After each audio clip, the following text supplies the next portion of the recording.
The Game Boy Advance is one of my most cherished video game systems. In a time where my parents restricted my gaming habits, I had my aging computer with a dial-up connection, and I had this bad boy. Some of my fondest childhood memories involve staying up late playing Pokémon with friends using a link cable. And indeed, the Game Boy Advance is one of the most versatile and deep handheld systems to ever exist. Back when mobile platforms were not a legitimate space for gaming, this beefy little Super Nintendo in your pocket boasted a diverse library of games with a wide variety of developers.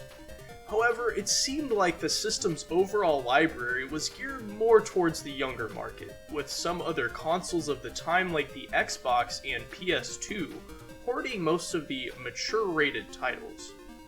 Little did I know, there were actually a handful of M-rated games on the GBA, so in honor of my love for the system and my younger self's curiosity for the forbidden fruit of mature-rated content, let's take a look at the 9 M-rated GBA titles and rank them in order of quality and my personal enjoyment for them. Number 9, Payback. Developed by Apex Designs, this ambitious title attempts to replicate gameplay elements from classic Grand Theft Auto while improving them when possible. Payback was originally conceived as a fan project for the Amiga, a popular line of home computers from the 1980s, but the game has also seen release on Macintosh and modern mobile platforms in addition to this GBA iteration. As far as this version is concerned, Payback is a very ambitious attempt at a full three-dimensional engine on the system, and the game's intro video is an impressive use of video technology that was not commonly featured on the Advance. In many ways, Payback was a little too ahead of its time, and despite the relative technical prowess of the game, it falls pretty flat in the gameplay department. This game actually made me feel physically ill because of its drunken camera system. I mean, a simple task like walking down the street towards the first objective just becomes a nauseating affair. Player movement is handled using the A and B buttons, which is just as confusing as it is encumbering. I'm sure there's a decent game underneath this somewhere, but I wouldn't recommend trying to find it. Number 8, Serious Sam Advance. As an avid PC gamer, I have a particular fondness for the Serious Sam franchise, especially the first and second Encounter campaigns. I was really excited to find out that there was a Serious Sam game for the GBA, but alas, it was not quite as entertaining as I had hoped. Sure, the GBA has obvious limitations when it comes to 3D environments, but games like Dark Arena and Duke Nukem Advance are an admirable attempt at approachable first-person shooter gameplay on the system. Serious Sam Advance is about as far removed from those as possible. The camera's sensitivity is atrocious. I mean, you have about a 50% chance of being able to aim at an incoming enemy from across the room.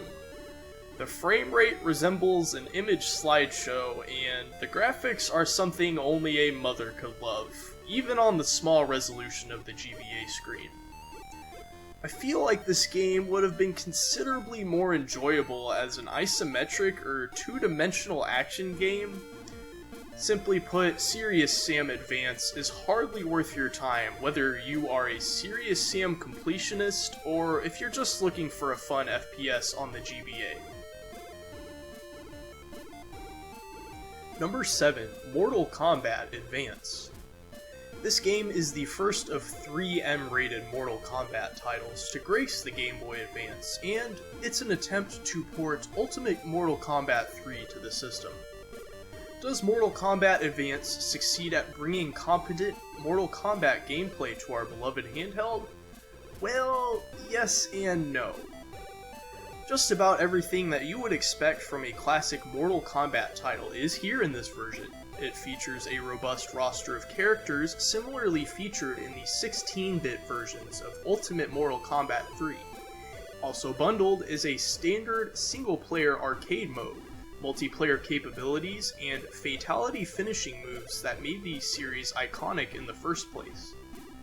However, the actual fighting gameplay of Mortal Kombat Advanced is pretty bad. The physics are floaty compared to the console and arcade versions of Mortal Kombat, and the enemy AI is completely overpowered, even on the easiest difficulty, performing combos with ease against the hapless player.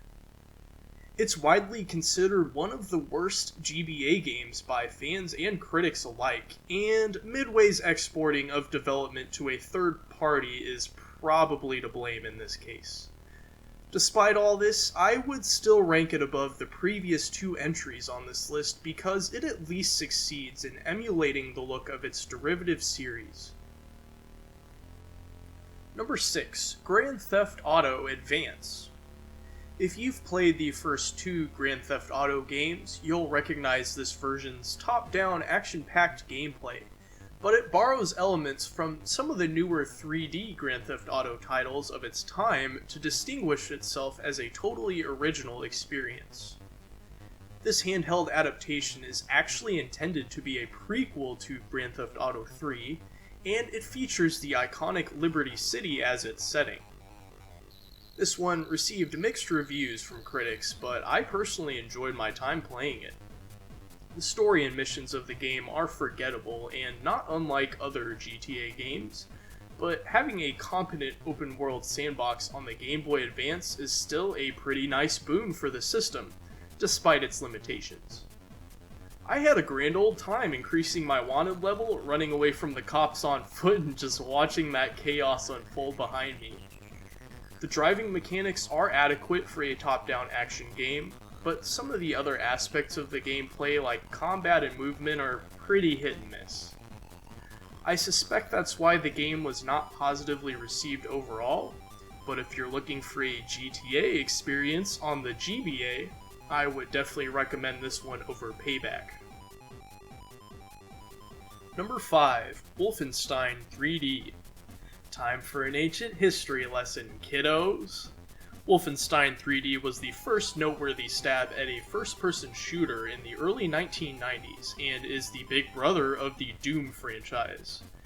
What you're seeing on screen is not actually a full three-dimensional environment, despite the game's title, but actually a 2D environment that constructs geometric models that appear to be 3D using a technique called raycasting. Wolfenstein 3D has seen releases on more platforms than you can count on two hands, but how does the GBA version stack up? Well, I'm happy to say that this port is faithful to the original gameplay and as close as it would reasonably get on the Game Boy Advance. The only major difference that I noticed between this version and the original is the movement is slightly choppier on the GBA. As an aside, I'm really interested to know why this game could keep its M rating and Nazi imagery, but Doom and Doom 2 on the GBA were censored and rated T. It seems to me like Wolf 3D would have been considerably easier to censor and market. If anyone has any insight into that, I'd love to hear about it in the comments. Number 4. Mortal Kombat Deadly Alliance. This is the second attempt at a Mortal Kombat game on the Game Boy Advance, and is based on the same title for the PS2, Xbox, and GameCube.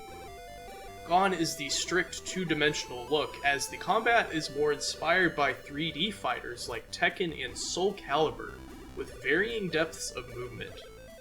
You can play as 7 different characters at the start, with 5 unlockable characters waiting in the wings.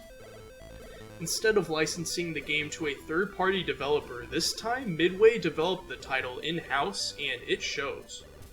It captures the Mortal Kombat spirit despite the 3D plane of combat, and the fighting mechanics are top-notch as far as GBA fighters are concerned. Despite the stigma against 3D games on this system, the 3D engine in Deadly Alliance actually looks stellar for a handheld screen from 2001. I've not played Deadly Alliance on a standard console, so I can't really comment if it's faithful to those versions of the game, but considered as a standalone fighter on the Game Boy Advance, this title shines bright. Number 3, Mortal Kombat Tournament Edition. So, you're probably getting tired of hearing about Mortal Kombat by now, and yeah, this game is essentially the same as Deadly Alliance, with just different characters. This time you get 10 characters with 5 possible unlockables. Everything else is pretty much the same. I debated about including this one in the same spot as Deadly Alliance, but technically they are separate games, so here we are. I won't get too long-winded about this one. It pretty much comes down to just having more characters and a better overall roster in my opinion. I would have liked to see some kind of Ultimate Edition cart with all the characters from this era bundled together, but for now, you should just pick up the version that has the characters that you like. Number 2, Dual Blades. This is a weapons-based, two-dimensional fighter published by Metro 3D Incorporated, a company that would go out of business 2 years after this game was released. Looking through their catalog of games, it seems like they mostly produced ports for handheld systems and middling console releases. It's a damn shame because I think Dual Blades is the most unique fighting game on the GBA, and with some fine-tuning, it could have turned out to be a pretty solid fighting game series. This release is truly a misunderstood hidden gem, in my eyes at least. If I had to compare this game to another established fighter, I'd say it's like Samurai Showdown on the Neo Geo without as much polish. Considering the limitations of the GBA, the combat is pretty fun, but not the most technically sound that you would ever come across. The sprites are grainy, but they get the job done. The animations of the characters are rigid, but not horrible. Dual Blades gets style points in my book for daring to be different than fighting game franchises that get released on every video game console. The power combining system was also an impressive feature for the time, not something commonly seen in other fighting games of the era. And there's something pretty damn satisfying about chopping your enemy in half at the end of a battle. Check this one out if you're able to. Number 1, Max Payne Advanced. Widely known as a third-person shooter series, Max Payne made an appearance on the GBA in the form of an isometric action game. This was an excellent design choice, as trying to mimic the third-person shooter gameplay of the main series could have been detrimental to this handheld adaptation. Furthermore, Max Payne Advanced manages to include just about everything that made the series great on the PC, including the bullet time feature used to dodge enemy fire and plant a clean shot on your target. The story is also surprisingly in-depth and dark for a GBA game, earning its M rating with flying colors. The narrative is presented with comic-style text boxes and works to drive home the detective noir feel of the game very effectively. If I had just one criticism of this game, I would say it's a little bit too far on the difficult side. I've never been much of a fan of isometric games in this capacity, as the camera angle can make it a little bit difficult to judge if you're aiming or dodging in the right place. Still, no other game on this list has compelled me to keep playing, quite like Max Payne Advance. Hey, thanks for watching. I hope you enjoyed my list of M-rated Game Boy Advance games. I'd love to hear from you in the comments whether you like this list, have any disagreements, or have any suggestions for future content that you'd like to see featured on this channel. As always, please leave a like if you enjoyed the video, and hit that subscribe button if you've not already done so. I'll see you all next time.